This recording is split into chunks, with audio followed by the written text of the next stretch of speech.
आज हमारे साथ हैं सीमा परिहार जी। आज हम लोग चंबल की अनसुनी दास्तानें की एक सीरीज जो हमारा प्रशस्ति स्टूडियो की तरफ से बन रही थी जी, हम लोग उसी में आज निकल के आए हैं। सीमा जी, आपसे डकैत जो है, चंबल जो है, बीहड़ जो है, हाँ। अक्सर कौतूहल का विषय रहा है लोगों के लिए। जी। लोग जानना चाहते हैं ये सब होता क्या है। जी, तो एक बात हमको बताइए कि जब इस तरह का इतना घना ये जंगल है, इतना बीहड़ होता है, जी, जब इसमें पुलिस कॉम्बिंग करती है, जी, जब पुलिस घेराबंदी करती है, जी, तो फिर किस तरह से आपको पता चलता है कि पुलिस आ गई है? जी, और क्या क्या प्रक्रिया होती थी उस समय जब आप दस्यु जीवन में थी? जी। कैसे मतलब आप लोग पुलिस से बचाव करते थे? देखिए, ऐसा है मनोज जी कि हमारा संतरी एक नहीं दिन में 2 लगते हैं और ऐसे जगह पे हम लोग जंगल के अंदर पहरा बनाते हैं कि हमें 2-3 किलोमीटर तक का आदमी दिखाए। और जहाँ पर हम लोग रुकते थे उस जगह का लोकेशन ऐसा पहरेदार के भी नज़र में रहता था कि चिड़िया भी आएगी वो भी पहरेदार देखेगा। रही बात पुलिस की आने की, पहले तो हमारे जितने जो जंगल से गांव जुड़े हुए हैं और जो हमारे वहाँ पे मिलने वाले हैं, सूचना देने वाले हैं, तो वो हमेशा सतर्क रहते थे। तो कहीं न कहीं से उनको नॉलेज होती थी, तो तुरंत हमारे पास खबर आ जाती थी। तो फोन वगैरह तो होते नहीं थे? जी नहीं। तो फिर कैसे? हमारे सामने आदमी खुद भाज के आता था। अच्छा। और जो जंगल में जानवर चलाते थे जितने लोग, वो लोग को अगर कहीं किसी दिशा में अगर पुलिस दिखाई दी है या गाड़ियां निकलते हुए दिखाई दी हैं, तो वो पहले कर देते थे कि भाई लोग आज इतनी गाड़ियां जिस साइड में निकल के गई, तो हम लोग चौकसी में हो जाते थे। और फिर भी कभी न कभी ऐसा है कि जब जंगल में कॉमिंग चालू होती है, हरदम नहीं होती है जंगल में, और पुलिस को भी अगर कुछ सूचना मिलती है कि यहाँ पर दस्यु लोग रुके हुए हैं, जब 1-2 सेक्शन रहेगी पुलिस तो जंगल में नहीं कूदेगी। फिर जब ज्यादा पुलिस फोर्स आएगी तब वो जंगल में कूदती है। जब जंगल में कूदती है तो हम लोग वहाँ पर बचाव भी करते हैं। जब बचाव करते करते जब आमना सामना होता है तो फिर गोली भी चलती है। फिर जब गोली चलती है तो ये इस नकल से गोली नहीं चलती है कि हमने फायरिंग करे और चलो भाग गए। बदमाश कभी नहीं चाहता है कि हम पुलिस प्रशासन पे फायर करें, लेकिन अपने बचने के लिए उसको मजबूरन फायर करने पड़ता है, क्योंकि बदमाश के पास आमलेशन तुरंत नहीं आ सकता है, वो अपना टाइमिंग से मंगा सकता है। और पुलिस को तो बाललेस करने की देर लगती है, उनका आमलेशन आ जाता है। और बदमाश कभी चाहती नहीं है कि हम पुलिस से भिड़े। अच्छा। जी हाँ, क्योंकि पुलिस तो कभी कभी कॉमिंग कर रही है और चली जाती है, और हम लोग जब चाहे तब पुलिस को मार सकता है, जितना चंबल का दस्यु था। लेकिन प्रशासन से क्यों नहीं भिड़ता है कि अगर हम पुलिस को एक मारेंगे तो वो दिन रात एक करके फिर हमें रहना मुश्किल कर दिए। तो ये पुलिस भी जानती है, बदमाश भी जानते हैं, उनको ड्यूटी पार पूरी करना है, उन्हें बच्चे भी पालना है।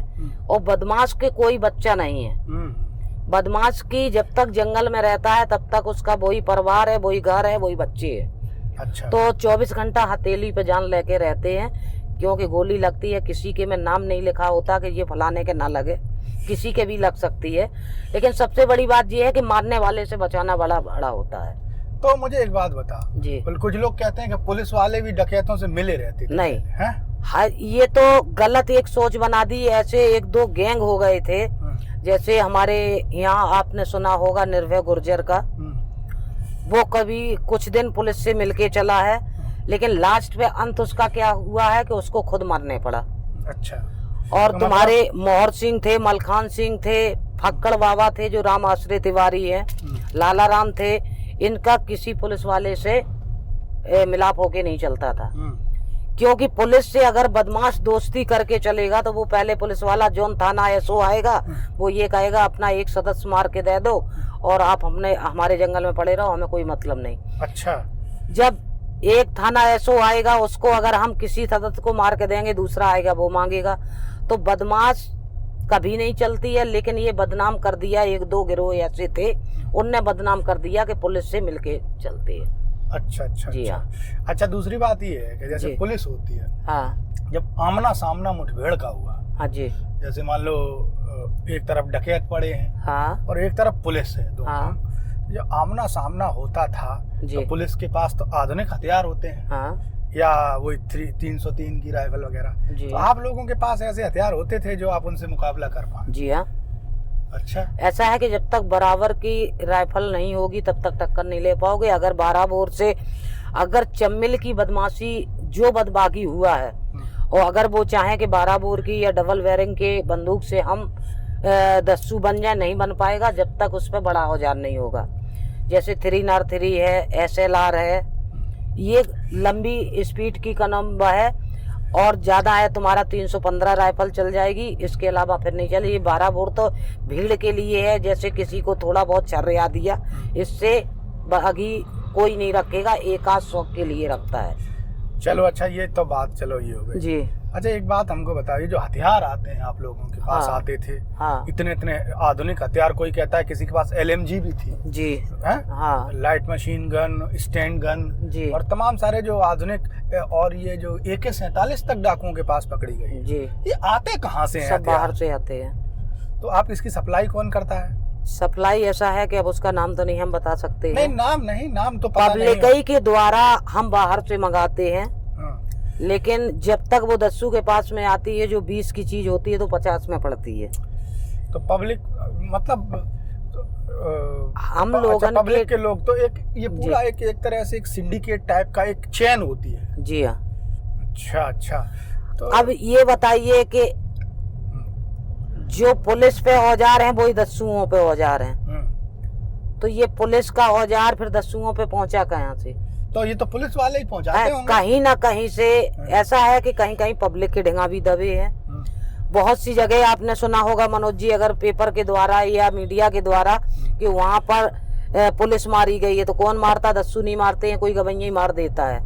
और अगर वैसे कांड में मर गया तो हर अधिकारी दबा लेता है, फिर उसकी वो राइफलें दबी रहती हैं, वही राइफलें हमारे पास आ जाती हैं। अच्छा, इस तरह आती थी आपके पास ये सब बाहर से आती हैं, हम लोग सब तो आपने कुल मिला के जो चंबल का सारा जो इतिहास भूगोल होता है जी, खूब ढंग से नापा है जी हाँ। सब बातें समझी। अच्छा, एक बात और, जो जी। कारतूस होते हैं, हाँ जैसे आपको जब मुठभेड़ होती होगी तो कारतूस खत्म हो जाते हैं, जी।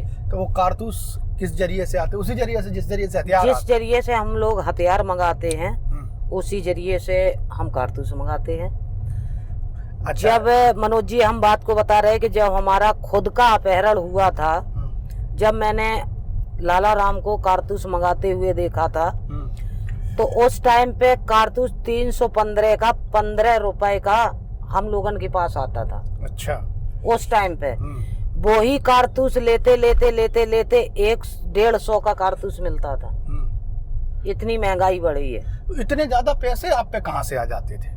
और देखिए, पैसे तो ऐसा है कि जो आदमी कहता है कि जब जंगल में रहेंगे और करेंगे नहीं तो खाएंगे क्या, तो जो लोग हम लोग के जो अपहरण करते थे, उनके घर से जो पैसा आता था उसी में से आमलेशन मंगाया जाता था। अच्छा अच्छा, जी हाँ। अच्छा, उसी में से। और एक राइफल पे 500-600 कारतूस हम 24 घंटे रखते थे। तो अच्छा, एक गैंग के पास जो एक गैंगे होती है ना, हाँ। लगभग कितने आदमियों की गैंग्स होती है? बस 18-20 आदमी।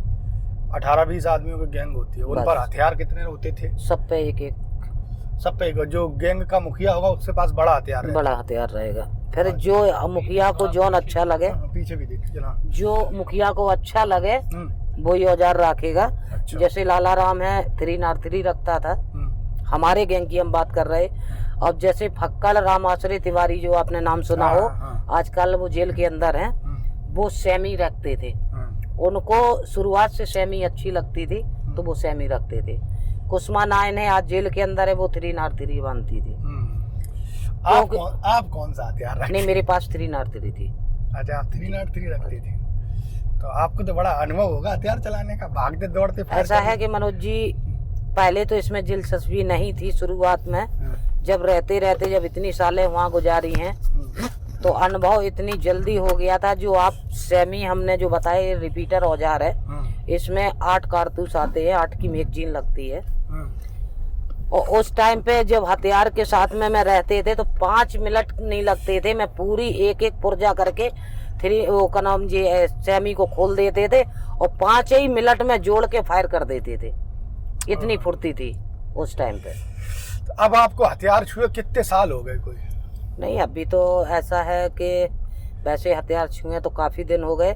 मैं 2004 में रिहा होके जब जेल से आए थे तब मैंने फायर किया था। एक मीडिया वाले आए थे दिल्ली से, वो पिस्टल लेके आए थे, मैं घर पे ही थे कि सीमा जी हम अपनी लाइसेंसी पिस्टल लिए हैं, आप इसमें फायर कर सकती हो। तो मैंने फायर किया था। तो मैंने उसने एक को बोला, मैंने 2-3 दिए। अच्छा। तो वो ये भी कहने लगे कि सीमा जी इतना तो हाथ हमारा भी नहीं खुला, इतना आपका खुला है। तो हमने कि आप लोग जो सीख रहे वो हम सीख के छोड़ के आ गए। क्या बात है जी। तो हमारे साथ सीमा परिहार जी हैं जी। आज चंबल की जो सीरीज हम लोग बना रहे हैं जी। उसकी एक कड़ी चल रही है। इसमें बहुत सारी चीजें हम अपने दर्शकों को ऐसी बताना चाहते हैं जी। जो उनके लिए कौतूहल का विषय रहती है।